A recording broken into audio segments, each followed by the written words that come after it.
O Brasil ainda está longe de ser um país de leitores. As pessoas não leem porque não têm interesse, não têm tempo, não entendem ou não têm acesso ao livro. Justificativas para o problema sempre há e sempre haverá, mas o TVU especial de hoje prefere mostrar soluções. Fomos atrás de iniciativas que introduzem as novas gerações no mundo letrado. Encontramos respostas positivas de quem assumiu a responsabilidade de combater o estigma de que o brasileiro não gosta de ler.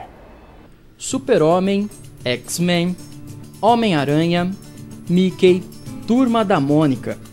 Todos esses personagens têm uma origem em comum, as histórias em quadrinhos. Importantes meios de entretenimento e influência, não é de se admirar que as HQs sejam consideradas a nona arte. Quem gosta de ler não pode deixar de saber que na zona norte de Campo Grande funciona esta biblioteca especializada em gibis. Desde que soube da existência do espaço, Henrique se tornou frequentador assíduo. Pro meu amigo, eu não sabia o que era isso. Eu passava aqui na frente e nem tinha um, né? Mas aí, quando ele falou que tinha um curso aqui, eu vim aqui frequentar. Daí eu gostei e tô aqui até hoje. Hoje é o primeiro dia de João Pedro na Gibiteca. A satisfação do garoto é contagiante. Eu vim aqui pra tomar vacina. Daí meu primo começou a vir. Ele me falou que era legal. Daí eu fiquei pedindo pra minha mãe me trazer. Daí ela me trouxe um outro dia pra me conhecer. E agora eu tô aqui. Tá sendo o meu sonho de consumo. Eu tenho uma coleção de gibis. Aqui tem muito mais do que eu esperava. Eu gosto bastante dos almanaques do Cebolinha e também gosto dos de super-heróis. A Gibiteca Mais Cultura foi a segunda a ser instalada no país. Desde 1995, a iniciativa alimenta o hábito da leitura, mantendo vivo o gosto pelos quadrinhos. Essa Gibiteca surgiu de um sonho. Eu sempre gostei de ler histórias em quadrinhos. Eu tinha montado uma creche Santa Clara, e eu percebia que tinha muitas crianças aqui que não frequentavam o projeto, a creche, e ficavam rodando a creche. Então aqui que um amigo meu foi em Curitiba, e ele falou: Ronilson, tem uma Gibiteca lá. Eu peguei e fui lá em Curitiba, vi como é que era a Gibiteca de Curitiba, trouxe a ideia. Aí eu peguei e mandei 180 correspondências para várias embaixadas, França, Alemanha, Japão, Canadá, e recebi de 180 pedidos de ajuda, eu recebi somente 10 respostas, sendo que 8 falaram assim: parabéns pela iniciativa, mas não podemos te ajudar. E 2, a Embaixada da França e a Embaixada da Austrália, me deram todos os equipamentos, me ajudaram, junto com a Fundação Abrinq, e nós montamos a Gibiteca com 150 gibis no início. Aí fiz parceria com uma universidade, consegui estagiários para o projeto também, e nós começamos a ampliar o projeto Gibiteca, doações, a comunidade sempre esteve presente. Depois nós entramos com um projeto junto ao Ministério da Cultura e à Fundação de Cultura, e nós nos tornamos um ponto de cultura aqui em Campo Grande.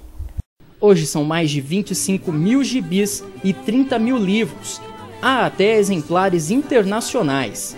A intenção é despertar o interesse pela leitura e enriquecer a criatividade das crianças. Eu vejo assim nas crianças assim o potencial criativo deles, a imaginação da criança, a importância da leitura para eles.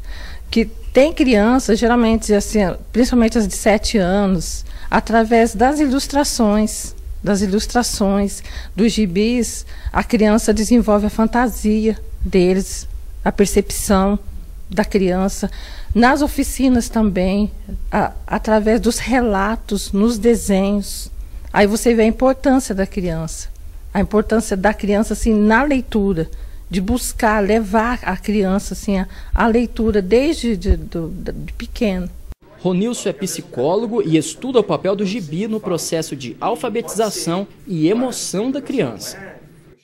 Quando você pega os gibis do Walt Disney, quase sempre são adolescentes que querem liberdade, querem morar sozinho, não liga muito para esse vínculo familiar. Quando você pega os gibis da Turma da Mônica, quase sempre os adolescentes e os jovens, as crianças, têm uma família perfeita, entre aspas. São pessoas que gostam do relacionamento familiar, né? Que tem pai, tem a mãe. O próprio Cebolinha tem a irmã dele, Maria Cebolinha. Olha que legal. E quando você pega os gibis de heróis, quase sempre, quem gosta de ler gibis de heróis, segundo os estudos que faço, são crianças e adolescentes que têm um pai ausente, uma mãe super protetora ou não tem um pai. A experiência da Gibiteca comprova que a leitura deve ser oferecida como prazer e não como obrigação. Os benefícios aparecem naturalmente. Ajuda muito. Pela leitura, né? Que os professores falam que tem que ler. Daí eu também já conheço já um pouco das histórias que dá para me usar nas matérias de português. Em vez da criança ficar na rua, vem para um espaço desse, um espaço harmonioso, onde a criança tem não só a leitura também, mas tem também a diversidade, assim, a socialização, a interação da criança também, através da leitura. E se o leitor não vai até o livro, Ronilson dá uma força. A Gibicicleta participei do programa Esquenta da Regina Casé, e lá na Regina Casé conheci o Fábio Borchá. Fábio Borchá, no dia do aniversário dele, eu sempre converso, mandei uma mensagem para ele, ele mandou uma resposta, falou: Guerreiro, o que você quer ganhar de presente? Eu falei: mas o seu aniversário. Não, mas eu quero dar um presente para você.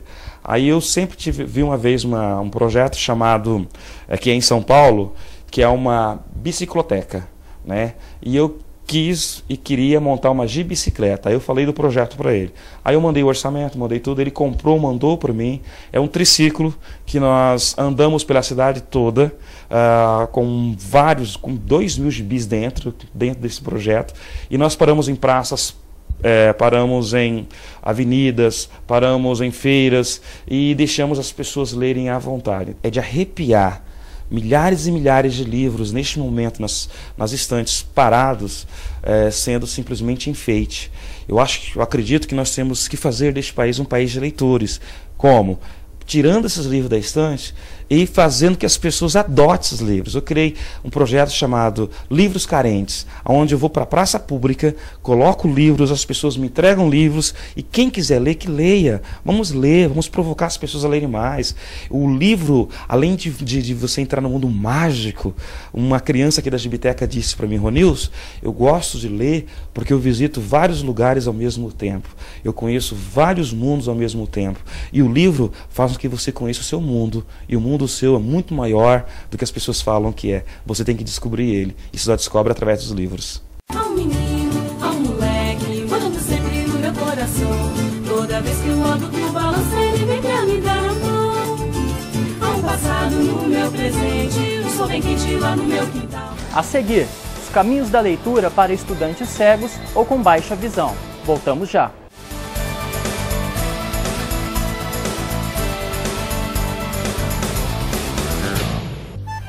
A indústria em nome das cidades apresenta 3 lagoas. Por que não 5, 10, 20 lagoas? A resposta não está na matemática, mas na história.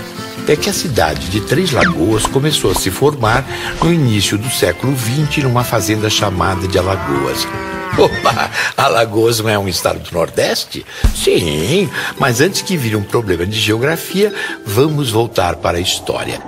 Dentro da fazenda Alagoas tinha 3 lagoas lindas, de águas tão límpidas que refletiam a luz das estrelas. As 3 Marias, por exemplo, podiam usar as lagoas como espelho, um para cada uma, sem briga. Com o passar do tempo, a fazenda virou cidade, 3 lagoas. E as estrelas dividem seus espelhos com os 90 mil habitantes do lugar.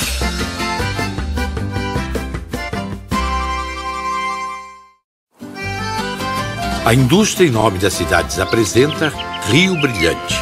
Será que ela tem esse nome por causa de um rio cheio de pedras preciosas?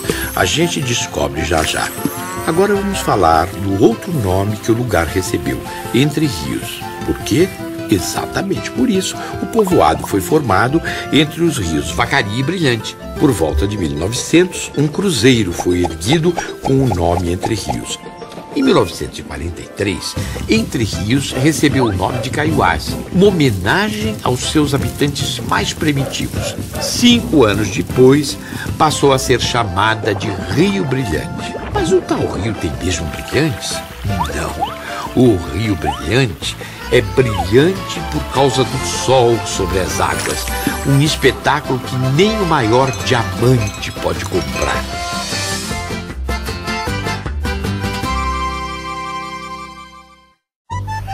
A indústria nobre das cidades apresenta Maracaju. Será que a cidade tem um mar de cor acaju? Não. A origem do nome Maracaju tem um mar de possibilidades. O nome lembra do Tupi-Guarani e possui muitas interpretações. Tem gente que diz que é chocalho de cascavel. Outros afirmam ser onça pintada. Há quem acredite que é cabaça amarela e ainda tem uma turma que traduz como ponta de terras altas. O fato é que tudo isso existe em Maracaju, que também é o nome de uma serra que divide o Mato Grosso do Sul em 2, o Cerrado e o Pantanal.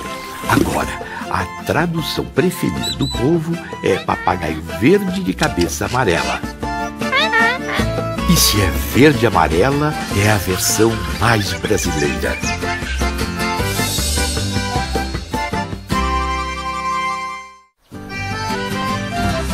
A indústria em nome das cidades apresenta Corumbá. De que profundeza surgiu um nome tão diferente? Das profundezas dos pântanos.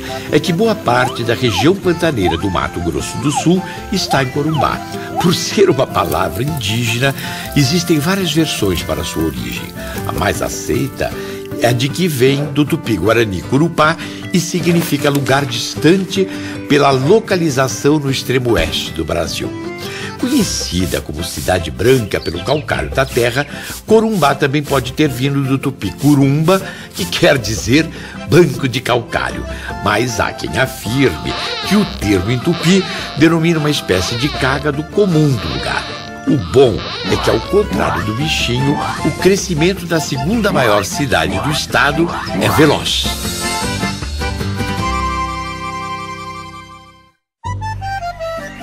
A indústria nobre das cidades apresenta Eldorado.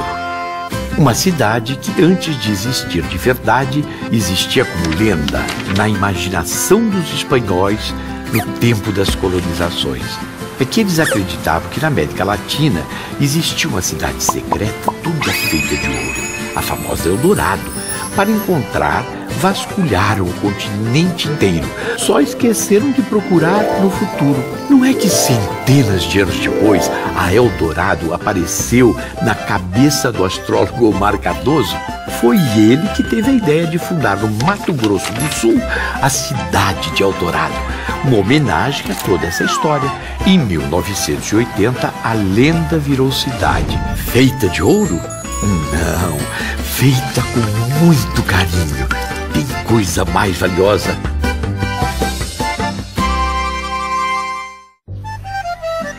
A indústria nova das cidades apresenta Naviraí. Tem gente que diz que a cidade tem esse nome porque fica à beira de um rio com árvores arroxeadas. É que Naviraí, na língua dos índios, significa isso mesmo, rio de pequenas árvores arroxeadas. Já tem gente que discorda, diz que Naviraí não é por aí. E é por onde? Desse jeito vai chegar o Natal e a gente não se entende. Exatamente, Natal. Há quem acredite que Naviraí tem esse nome por causa da palavra Navidad, que significa Natal em espanhol, influência da colonização. Mas numa coisa, os índios e espanhóis concordam. Bom mesmo é sair daí e conhecer Naviraí.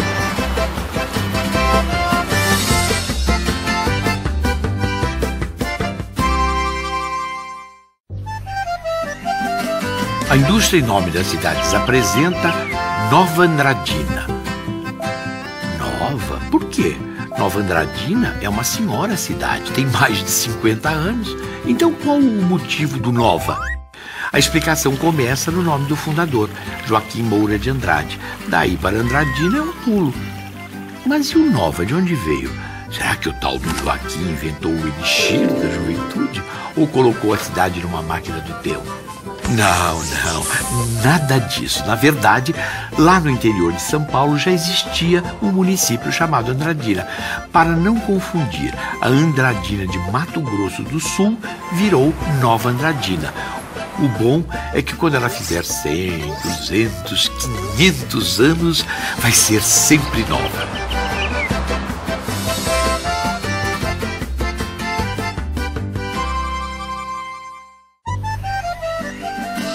A indústria nova das cidades apresenta Bataguaçu.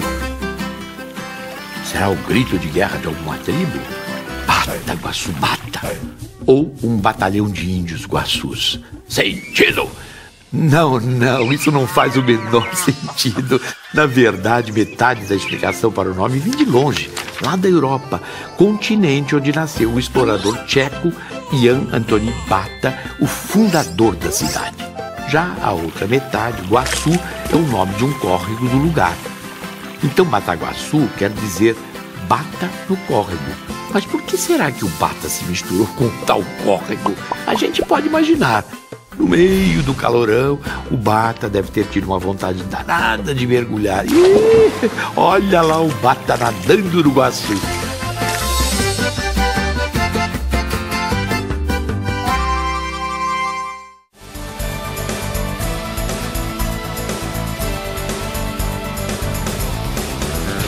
Nos últimos anos, o acesso de alunos com deficiência no sistema regular de ensino tem impulsionado transformações nos projetos pedagógicos das escolas. Uma das ferramentas essenciais para a educação inclusiva diz respeito ao oferecimento de material didático adaptado às necessidades de cada aluno. Hoje é mais um dia letivo para a turma do primeiro ano do ensino médio na Escola Estadual Zélia Quevedo Chaves. Para a aluna Wesveline, a rotina se faz com o uso do Braille, sistema de leitura e escrita inventado pelo francês Louis Braille no século XIX. Certo dia, o pequeno Louis Braille brincava na oficina do pai, que fabricava artigos de couro, mas um acidente com uma ferramenta pontiaguda feriu o olho esquerdo do menino. A infecção causada pelo ferimento alastrou-se ao olho direito, provocando a cegueira total. Tempos depois, aos 10 anos de idade, Luiz ganhou uma bolsa do Instituto Real para Jovens Cegos de Paris. No início, os estudantes aprendiam a ler letras em alto relevo. Charles Barbier, capitão reformado da artilharia francesa, visitou o instituto e apresentou um sistema de comunicação chamado de escrita noturna, e que mais tarde ficou conhecido como sonografia. E neste sistema, uma letra ou um conjunto de letras é representado por 2 colunas de pontos. Cada coluna possui de 1 a 6 pontos em relevo, para possibilitar a leitura através do tato. Bem bacana esse sistema, mas Delacerre, tenho algumas sugestões para isso ficar ainda melhor para a gente. E, portanto, neste padrão de escrita, pode-se ler da esquerda para a direita, com uma ou ambas as mãos. Cada célula permite 63 combinações de pontos e pode-se designar combinações de pontos para todas as letras e para a pontuação da maioria dos alfabetos. Daí em diante, o eficiente sistema Braille conquistou o mundo, chegando ao Brasil na década de 1940. Sem o Braille eu não sou nada na vida. Para ler, fazer trabalho, tarefa. A leitura hoje é o carro-chefe para qualquer cidadão brasileiro.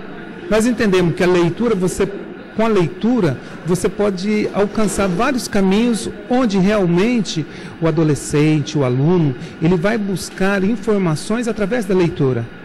Eu vejo também que quanto ao deficiente visual, o portador de baixa visão, ele também se faz necessário.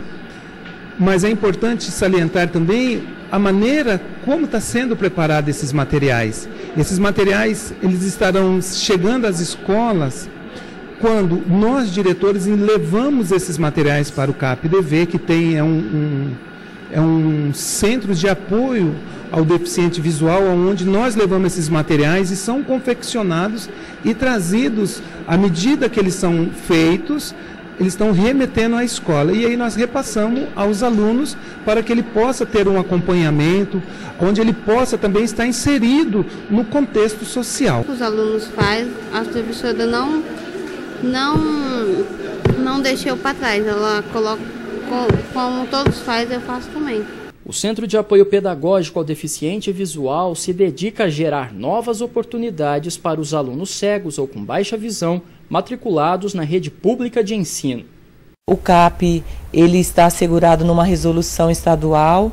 A parceria Ministério de Educação e Estado é assim: o Ministério de Educação foi responsável pela criação e pela implementação, e o Estado é responsável pelo espaço físico, pelos funcionários e pela manutenção desse serviço. A equipe de professores e técnicos do CAP atua em núcleos interdependentes.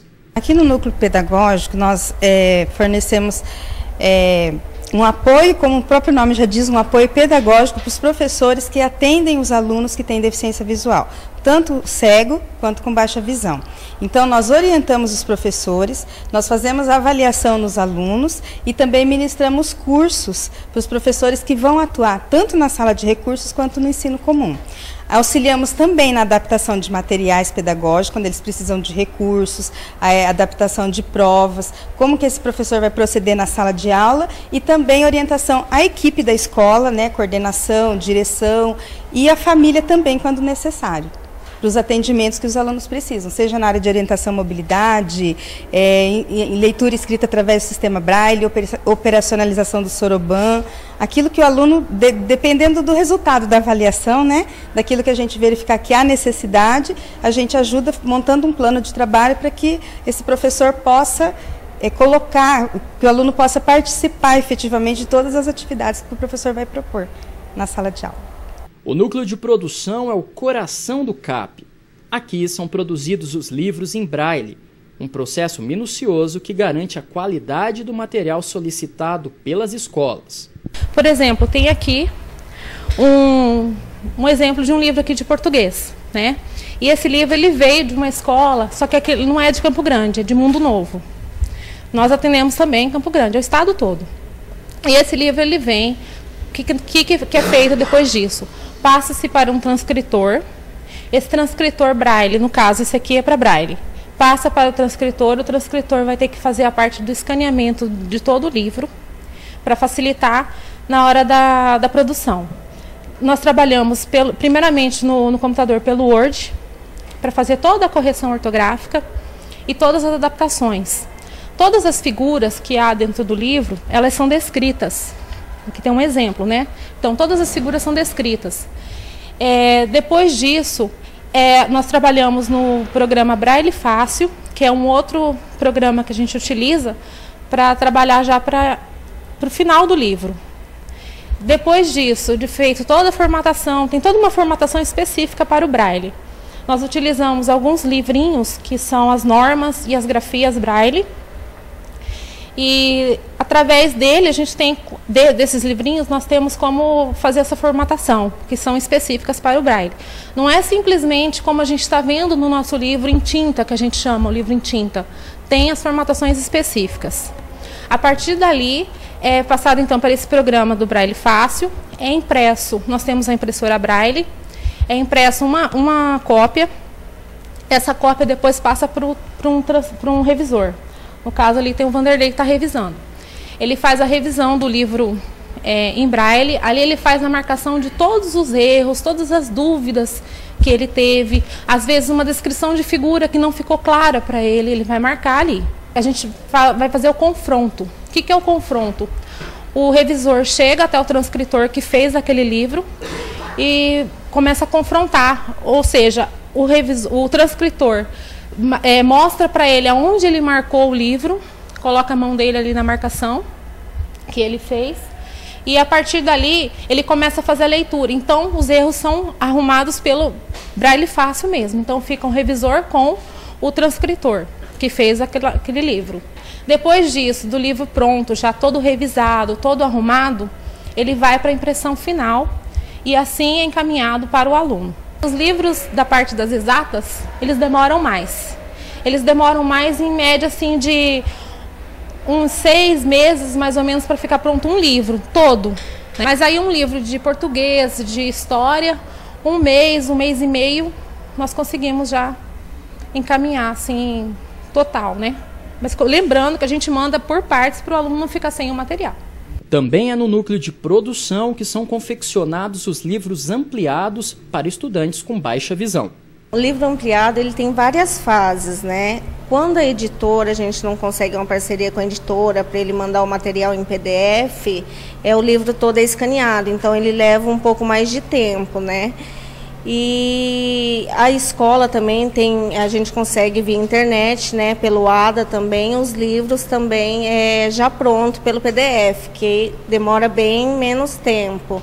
Aí tem todo o processo, né, quando ele é escaneado, tem escaneado as figuras, é adaptado às figuras, né, a gente trabalha tudo isso com o CorelDRAW e outros programas, né, para melhorar, né, a imagem para o deficiente de baixa visão. E a gente também tem a questão do texto, né? O texto é todo trabalhado, o texto não é perfeito, né? É todo editado. Depois de editado, né? Depois de produzido ainda, ele é revisado para ir com o mínimo de erro possível, entendeu? Para o aluno. Cido é revisor Braille e ministra aulas de informática no CAP. Ele considera importante estar antenado com as novas tecnologias, o que não exclui a necessidade do Braille na formação do cidadão com deficiência visual. Na minha vida, o Braille, ele assumiu sempre um papel decisivo, desde o processo de formação acadêmica e em toda a sequência do meu trabalho, em toda a possibilidade de pesquisa que eu tive, dos materiais transcritos mais recentemente, do acesso à legislação, do acesso aos direitos humanos, sempre foi tudo muito pelo Braille e por isso eu tenho realmente uma gratidão de ter tido essa oportunidade. Sou muito feliz por ter tido esse acesso. Com o advento da questão da informática, os alunos eles estão tipo assim, dando preferência mais à questão do áudio, né? Uma questão do computador, tal, e ouvir o áudio. Só que a gente vê o que o Braille se faz necessário até por conta da ortografia. Porque ele ouve, mas muitas vezes ele tem dúvida de como que é escrita aquelas palavras. Então, o nosso foco aqui do pedagógico é exatamente esse, oferecer esse curso, né, na área de formação do professor, da escrita, da grafia Braille, né? Assim, não só o Braille, mas a questão do Soroban, que é a matemática, mas o foco da formação, de ensinar esse professor como estar escrevendo em Braille, transcrevendo em Braille, é para isso, para que a criança possa ter essa oportunidade. É importante os recursos tecnológicos, mas a grafia se faz necessária por conta da ortografia. Para Claunice, a fluência se constrói através do contato do aluno cego com os textos em Braille. E o CAP atua como facilitador desse processo. A biblioteca é uma biblioteca itinerante porque quase os alunos não frequentam aqui. Ela viaja para todos os estados. Como isso acontece?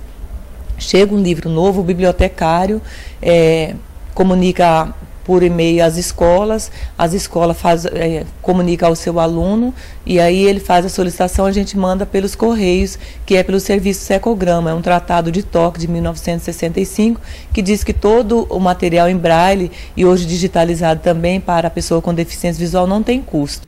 Também é fundamental que o aluno se sinta motivado a mergulhar no mundo das letras.